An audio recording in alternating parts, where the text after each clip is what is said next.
सहस्त्रमुख, भयभीत हो? क्या तुम ये देखने आए हो कि कहीं मैं तुम्हारे मामा भास्कर्ण का वध कर तुम्हें निर्बल ना कर दूं? भय भास्करण की मृत्यु का नहीं है राम, भय तो तुम्हारी मृत्यु का है। कहीं भास्करण तुम्हें मार देता तो मुझे बहुत दुख पहुंचता, क्योंकि तुम्हारी मृत्यु का निमित्त मैं अचंभित था कि तुम भास्करण से युद्ध करने स्वयं क्यों आए। पर अब मुझे समझ आया, तुम मुझ तक पहुंचना चाहते थे। अयोध्या से दूर मेरा सामना करना चाहते थे। यदि तुम मुझसे युद्ध करना चाहते हो सहस्त्रमुख, तो आओ, उठाओ अस्त्र और युद्ध करो।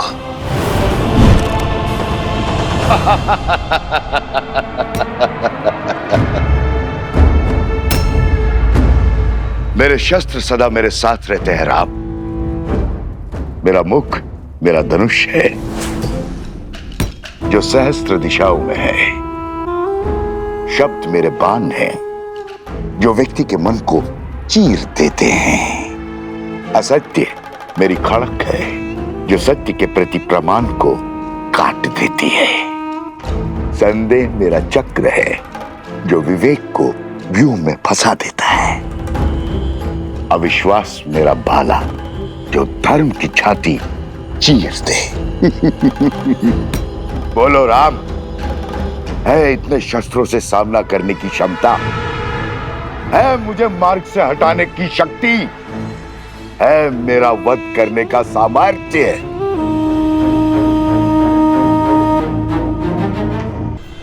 यही भ्रम तुम्हारे भाई रावण को भी था। जानता हूं राम, जानता हूं तुम महान योद्धा हो, पर मैं दशानन रावण की तरह मूर्ख नहीं हूं जो जानता था कि बाहुबल में तुमसे जीतना असंभव है।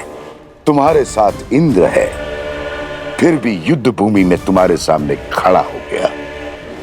जो युद्ध बुद्धि से जीतना था उसे बल से जीतने की हट कर बैठा। प्रचंड घने वृक्ष सरलता से कट जाते हैं राम, पर मैं सारे जगत में उगने वाली घास हूं जो दिखती तो निर्बल है पर होती अनंत है। मुझे एक जगह से उखाड़ोगे तो मैं सहस्त्रों जगहों पर उग आऊंगा। मेरा खून बहाओगे तो मैं रक्त बीज बन जाऊंगा। तुम्हारे बल से तो मैं परिचित हूं। अयोध्या वासियों का दूषित मन मेरे बल का परिचय है। रघुकुल के सत्य के प्रकाश में असत्य के अंधकार का अंत निश्चित है सहस्त्रमुख। इस राम राज्य की कल्पना सारा संसार कर रहा है। वो अयोध्या में कभी स्थापित नहीं होगा राम। प्रहार करने वाले के हाथ तो रोक दिए जा सकते हैं, किंतु बोलने वाले मुख को नहीं रोका जा सकता है।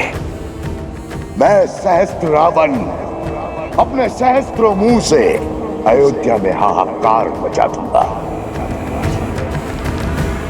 तुम्हारे मंत्रियों और अधिकारियों में लोभ और लालच भर दूंगा। प्रजा के मन में अविश्वास और संघर्ष का बीज बो दूंगा। परिवार को ईर्ष्या और द्वेष दे दूंगा। राज्य में विद्रोह उत्पन्न करूंगा। धर्म की धरा पर अधर्म के पुष्प कभी नहीं खिल सकते सहस्त्रमुख। तुम्हारे विष की गगरी मेरे नगरी में कभी नहीं छलकेगी, क्योंकि मैं इसी क्षण इसी स्थान पर तुम्हें बांध दूंगा।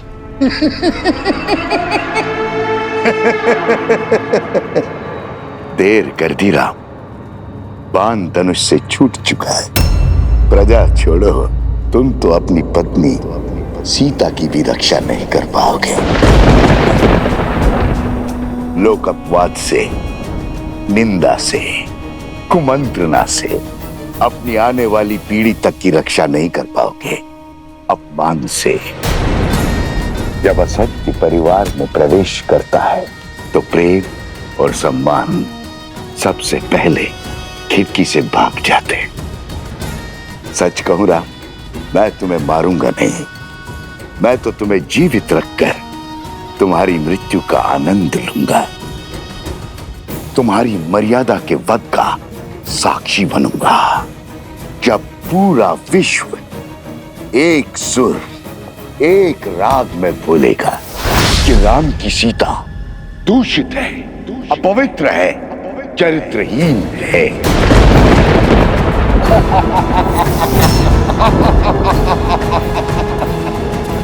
पापी, तूने मेरी माता के लिए अपशब्द कहे। हनुमान,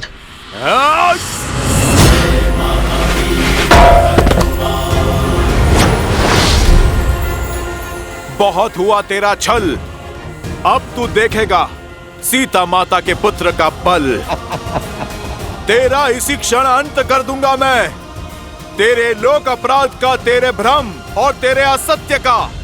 या तो तुम महाबोले हो या महामूर्ख हो वानर। इतना भी नहीं जानते असत्य को जितनी ऊंचाई दोगे वो उतना ही बलवान होता है, उतना ही शीघ्रता से फैलता है स्वर्ग।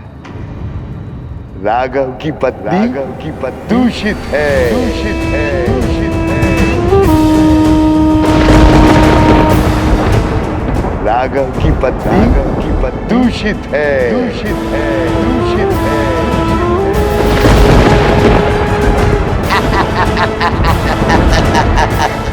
राघव की पत्नी दूषित है।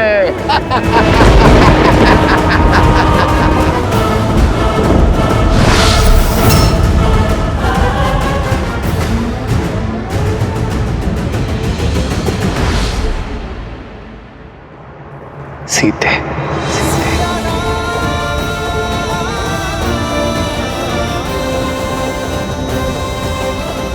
अधर्म ने चाहे जितने भी सशक्त कवच पहने हो, मेरे श्री राम उसके अंत का कोई ना कोई हल अवश्य निकाल लेंगे।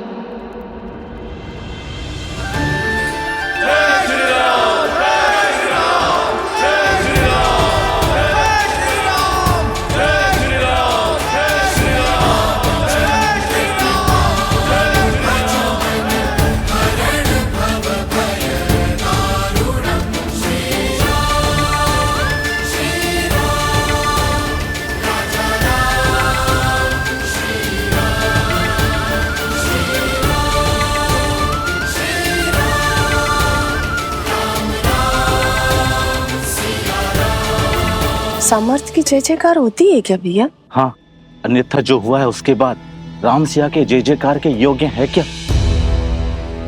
जिस राम राज्य की कल्पना सारा संसार कर रहा है वो अयोध्या में कभी स्थापित नहीं होगा। राम, तुम्हारे मंत्रियों और अधिकारियों में लोभ और लालच भर दूंगा, परिवार को ईर्ष्या और द्वेष दे दूंगा, राज्य में विद्रोह उत्पन्न करूंगा।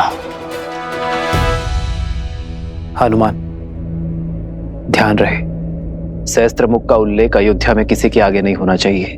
पर प्रभु, प्रजा को सावधान करने की आवश्यकता है। जानता हूं हनुमान, किंतु युद्ध में विजय के पश्चात प्रजा और सेना केवल उत्सव की कामना करते हैं, अवसाद की नहीं।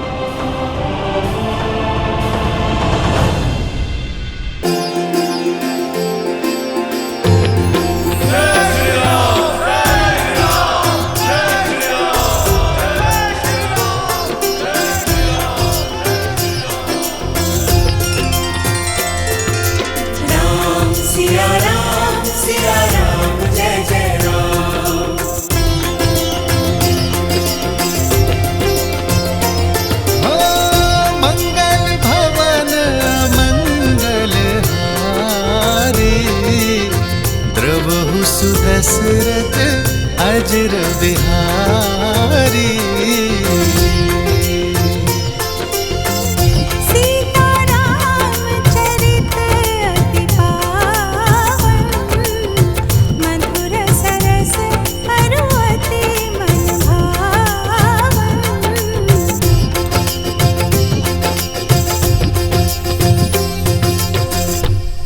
वैसे तो राम ने कई युद्ध जीते हैं, लेकिन ये राजा राम की पहली विजय है। माता, आपको देखना चाहिए था कैसे भैया ने उस दुष्ट भास्करण का वध किया। ना वो धरती पर था और ना ही वायु में। हनुमान जी के सहयोग के कारण। हनुमान जी ने इस युद्ध में भले ही सैनिक ना बनकर, परंतु भैया का सेवक बनकर अपना पूर्ण योगदान दिया है। उनके बिना ये विजय संभव नहीं थी, है ना भैया? इतना विनम्र मत बनो लक्ष्मण। मेरी वीरता की गाथा बताने में अपना शौर्य छुपा बैठे। संहार दमन को कितने साहस के साथ मारा है तुमने, और भास्करण का वध करने में अपने प्राण तक दांव पर लगा दिए। ये विजय केवल राजा राम की नहीं, समस्त अयोध्या की है। और अयोध्या इसी प्रकार हर युद्ध को जीतेगी, फिर चाहे वो युद्ध भीतर का हो या बाहर का। राम सिया राम सिया राम सिया राम, राम सिया राम सिया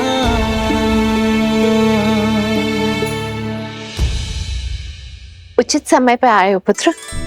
हाँ पुत्र, कल वसंत पंचमी के अवसर पर सीता के गर्भ के पुष्पवंश संस्कार का मुहूर्त निकला है। तुम्हारा होना भी वहां अनिवार्य है।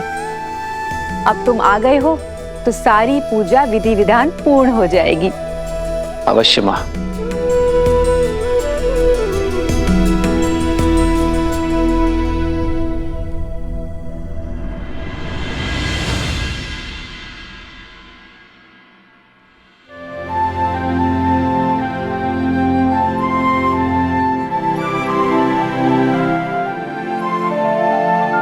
चौंकिए मत, आपके ही हैं।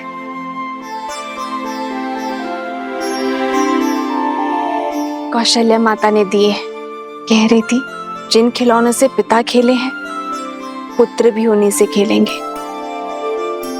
वैसे राजा बनने के पश्चात आप एक वचन भूल सा गए हैं आर्य। कैसा वचन सीते? वही जो विवाह के समय दिया था। आधा अंग है हम एक दूसरे का। सुख के साथ साथ दुख और चिंता में समान भागीदार है। तो बताइए, ऐसा क्या है आर्य जिसने आपकी विजय की मुस्कान को धुंधला कर दिया है? सिया राम।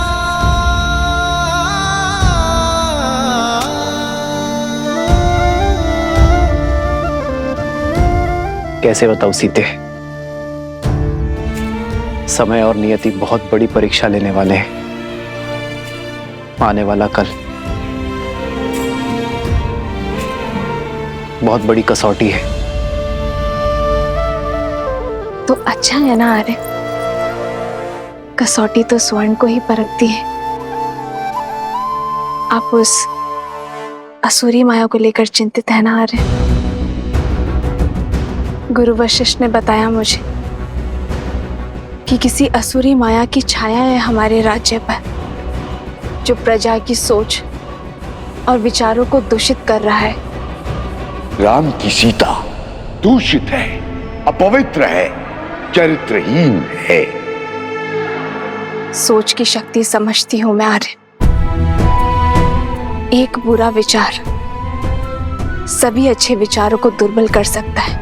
यही सत्य आपको व्याकुल कर रहा है ना? गुरुवर ने यह भी बताया कि इस सोच को शास्त्र से नहीं, संस्कार से हराया जा सकता है।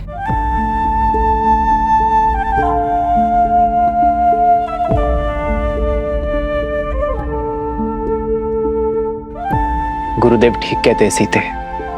संस्कार की शक्ति ही मन को स्थिर कर सकती है, किंतु यह इतना सरल नहीं होगा। जैसे पके हुए घड़े पर माटी नहीं चढ़ाई जा सकती, वैसे ही एक व्यक्ति के युवा हो जाने पर उसके संस्कार नहीं बदले जा सकते। संस्कार बालकों को दिए जाते हैं सीते, युवाओं को तो शिक्षित किया जाता है। और अब मैं भी वही करूंगा। अपने राज्य को, अपनी प्रजा को शिक्षित करूंगा। क्योंकि विद्या ही अब एकमात्र मार्ग है।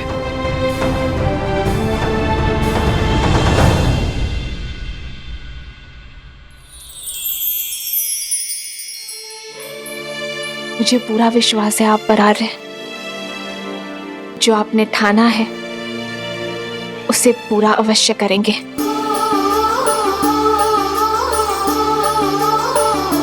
तुम्हारे साथ के बिना यह सब संभव नहीं है सीते।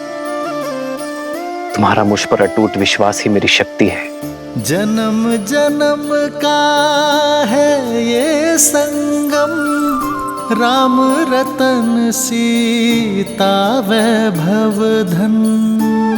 अर्धांगिनी हूं आपकी, सदा आपके पास। हम दोनों मिलकर सब संभाल लेंगे आर्य। हम दो नहीं सीते, हम तीन। हमारे प्रेम और संस्कार का संगम है ना हमारे साथ। राम सिया राम सिया राम सिया राम, राम सिया राम सिया राम।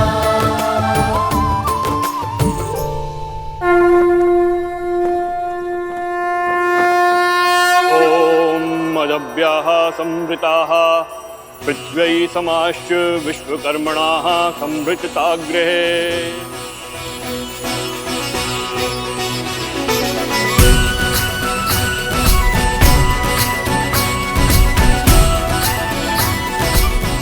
पुत्री, ये किलोई भस्म है।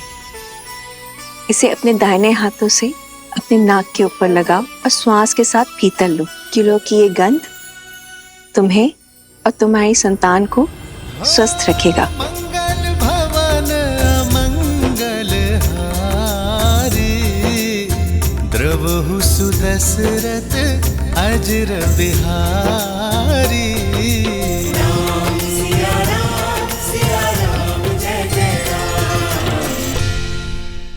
गर्भ धारण के बाद यह औषधि अमृत के समान होती है राम। जिस प्रकार सूर्य की किरण पृथ्वी को जीवन देती हैं, उसी प्रकार यह औषधि गर्भास्थ शिशु को पोषण देती है।